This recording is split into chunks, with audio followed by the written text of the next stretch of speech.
বাংলার মাটি আধ্যাত্মিকতার সঙ্গে ওতপ্রোতভাবে জড়িয়ে। বাংলা জুড়ে কত ছড়িয়ে ছিটিয়ে রয়েছে প্রাচীন দেবদেবীর মন্দির, আর সেই মন্দির ঘিরে রয়েছে অজানা কত রহস্য। আর সেই রকমই এক জায়গার সন্ধান দেব আপনাদের, যেখানে গেলে দেখতে পাবেন জ্যান্ত শিব। কি অবাক হলেন? ভাবছেন কোন আজগুবি গল্প? একেবারেই না মশাই, সত্যি বলছি।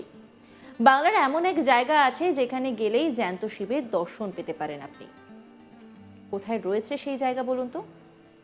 কথিত রয়েছে যে গঙ্গার পশ্চিম কূল বারাণসীর সমতুল্য এই পশ্চিম কূলে রয়েছে কয়েক শতাব্দী প্রাচীন মন্দির, যার পূর্ব উপকূলে রয়েছে মহাতীর্থ দক্ষিণেশ্বর আর পশ্চিম উপকূলে রয়েছে মহাতীর্থ বেলুড় মঠ।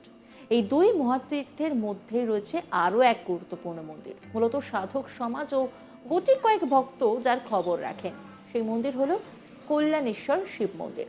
হাওড়ার বালিতে রয়েছে এই মন্দির। কথিত আছে ঠাকুর শ্রীরামকৃষ্ণদেব বলেছিলেন যে এই কল্যাণেশ্বর শিবলিঙ্গে স্বয়ং শিবশম্ভুর অবস্থান। রামকৃষ্ণদেবের মতে জ্যান্ত শিব রয়েছে এই মন্দিরে। ঠাকুরের এই কথা স্মরণ করেই বেলুড় মঠ কর্তৃপক্ষ এখানে শিবরাত্রির পুজো সারেন প্রতি বছর। জানা যাচ্ছে যে প্রায় 400 বছরেরও বেশি বয়স হয়েছে এই মন্দিরে। এই মন্দির ঘিরে নানা গল্প রয়েছে। ইতিহাস ঘাটলে জানতে পারবেন স্বয়ং রামকৃষ্ণ পরমহংসদেব এই মন্দিরে ধ্যান করে গেছেন, এবং যখন তিনি ধ্যান করতেন তখন নাকি মাটি থেকে প্রায় 4 ফুট উঁচুতে ধ্যান হওয়ার সময় ভেসে থাকতেন, এবং ধ্যানের পর তিনি বলেছিলেন যে এই শিব জ্যান্ত। কাশী বিশ্বনাথের সঙ্গে এর সরাসরি সম্পর্ক রয়েছে।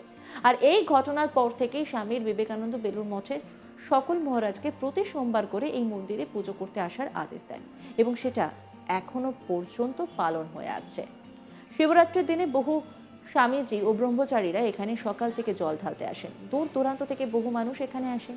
প্রায় 50,000-এরও বেশি দর্শনার্থী শিবরাত্রির দিনে এখানে জল ঢেলে পুজো দেন।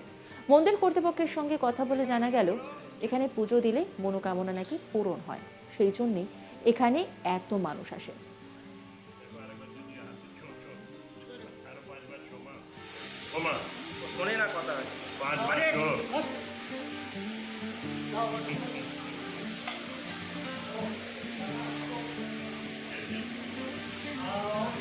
ওঠো, তুমি উঠে দাঁড়াও।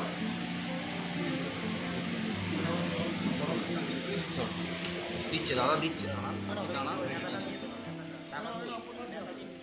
মন্দির কর্তৃপক্ষ ঠিক কি বলেছেন শোনাবো আপনাদের। যদি ইতিহাস বলতে হয় অনেক বড়, আপনাদের কাছে সংক্ষিপ্ত সময় বলি। এখানে একটা বাবার একটা বেদ বন ছিল। বেদ বনে একটা গোয়ালা থাকতো তার গরুকে নিয়ে। তো গোয়ালা দেখতো তার সেরা গরুটা প্রায় মাস 6 হলো দুধ দেওয়া বন্ধ করে দিয়েছে।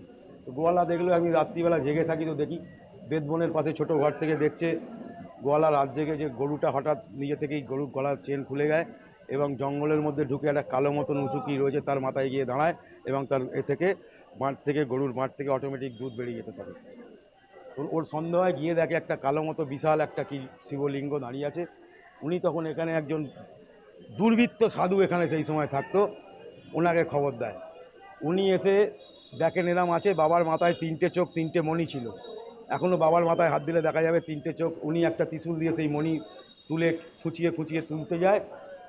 তখন বাবার নিচে নেমে যাচ্ছিলেন এখানকার যিনি রাজা, ছমানি রাজা, তাকে বাবা স্বপ্ন দেয় যে আমি এখানে ছিলাম, তো আমি এখান থেকে চলে যাচ্ছি, আমার ওপর অত্যাচার হয়েছে। ছমানি রাজা ঘুমন্ত অবস্থায় ভোরবেলা এসে দেখেন, এসে বাবাকে জড়িয়ে ধরেন। ওই যেটুকু জড়িয়ে ধরেছেন বাবা ওইটুকুই আছেন। বাবা নিচে কোথায় আছেন, ওপরে কোথায় আছেন কেউ জানে না, কিন্তু ওইখানেই বাবা স্থির হয়ে যায়। এবং সেই সাধু বাবা রাস্তায় মুখ দিয়ে, মন্দিরের পাশের রাস্তায় মুখ দিয়ে রক্ত উঠে পড়েছিলেন, এবং সেই মনির কিন্তু আর কোনো হদিস হয়নি। এই হচ্ছে ছোট করে আমি বললাম, এর ইতিহাসটা আরও বড়। আরেকটা বড় মাহাত্ম্য রয়েছে রামকৃষ্ণদেব। হ্যাঁ, আর একটা বলি, এখানে ঠাকুর রামকৃষ্ণদেব গঙ্গা পেরিয়ে, দক্ষিণেশ্বর থেকে গঙ্গা পেরিয়ে আসতেন ব্রহ্মানন্দ মহারাজকে নিয়ে, মাকে নিয়ে। স্বামী বিবেকানন্দ এখানে এসছেন। মায়ের মূর্তি, আমাদের যে মায়ের মা সিদ্ধেশ্বরীর মূর্তির যে বেদিটা, ওটা স্বামী বিবেকানন্দ প্রতিষ্ঠা করেছেন। আমাদের এখানে একটা ক্লাব আছে, আপনার এখানে দাঁড়িয়ে দেখতে পাবেন, কল্যাণেশ্বর ক্রীড়াচক্র ক্লাবের উনি নাম দিয়েছেন, এবং মা আসতেন ব্রহ্মানন্দকে নিয়ে ম্যাক্সিমাম। এদিন রাশিয়ার রামকৃষ্ণ মঠ ও মিশনের সভাপতি কল্যাণেশ্বর মন্দিরে পুজো করতে আসেন। তিনি আমাদের জানিয়েছেন যে এই মন্দিরের মাহাত্ম্য, ইতিহাস কি। সভাপতি কি বলছেন শোনাবো আপনাদের। এখানে যখনই আসি মনটা ভরে যায়। এই মন্দিরে একটু মহত্বটা বলবেন। এই মন্দিরের মাহাত্ম্য কি? এত দূর থেকে ছুটে আসলেন কেন? মাহাত্ম বলতে শিব জাগ্রত আছেন, শ্রীরামকৃষ্ণ এসে রেগুলার এসে পূজা দিয়ে যেতেন। যেখানে রামকৃষ্ণ পূজা পেতেন আমরা সেখানে আসি, মনটা ভরে যায়, এলেই মন ভরে যায়।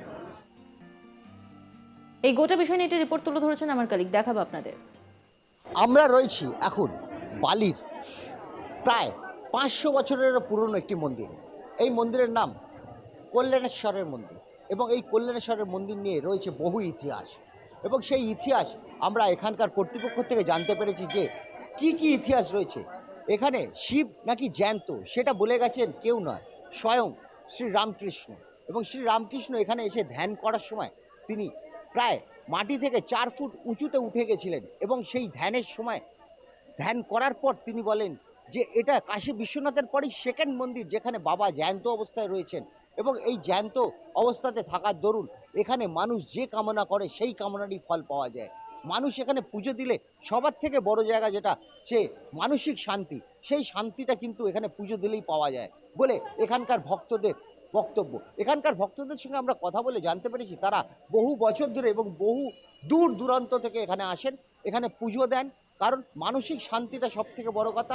এই শান্তি কিন্তু পুজোতে দেওয়ার জন্য এখানে পাওয়া যায় এবং এই পুজো দিতে পারার জন্য আজকের দিনে বিশেষ করে এখানে পুজো দিতে পারলে মানুষের যে শান্তিটা আসে সেই শান্তিটা অন্য কোনো মন্দিরে আসে না। দূর দূরান্ত থেকে এখানে আসে।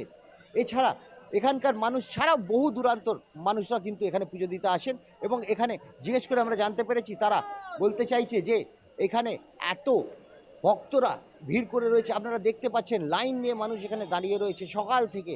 শুধু যে এই যে মহিলা ভক্ত বা পুরুষ ভক্ত নয়, এখানে সব থেকে বড় জিনিস রয়েছে যে পাশেই রয়েছে বেলুড় মঠ এবং এই বেলুড় মঠের যে সকল সন্ন্যাসীরা রয়েছেন এবং ব্রহ্মচারীরা রয়েছেন তারা কিন্তু প্রত্যেক সোমবার এখানে জল ঢেলে যান এবং পুজো করেন এবং এটার জন্য স্বামী বিবেকানন্দ এখানে এই রামকৃষ্ণ মিশন হয়ে যাওয়ার পর তিনি বলে গেছিলেন যে প্রত্যেক সোমবার এখানে কিন্তু পুজো দেওয়ার একটা ব্যবস্থা করতে হবে। এটাই কিন্তু সবথেকে বড় লক্ষ্য ছিল।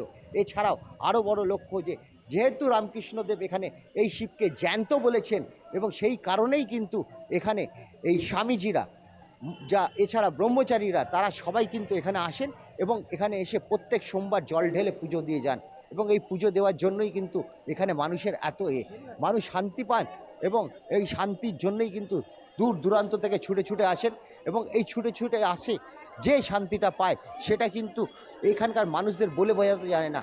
এখানকার মানুষদের জিজ্ঞেস করতে ভক্তদের জিজ্ঞেস করা হচ্ছে যে জানা যাচ্ছে যে কেন এত লাইন দিয়ে এত দূরক্ষণ ধরে এখানে মানুষ কেন দাঁড়িয়ে দাঁড়িয়ে পুজো দিচ্ছেন, এটাই কিন্তু সবথেকে বড় কথা। এবং সবথেকে জায়গায় যে এখানে মানুষদের দেখতে পাচ্ছেন যে কত লাইন রয়েছে, তাও কিন্তু মানুষ ধৈর্য ধরে দাঁড়িয়ে আছেন যে বাবার মাথায় শান্তিতে জলটা ঢালতে পারবেন এবং নিজের মনে শান্তি পাবেন। অন্যান্য খবরের আপডেটের জন্য অবশ্যই নজর রাখুন আজ তাক বাংলার ইউটিউব স্ট্রিমিংয়ে। লাইক, কমেন্ট, শেয়ার এবং সাবস্ক্রাইব করতে ভুলবেন না।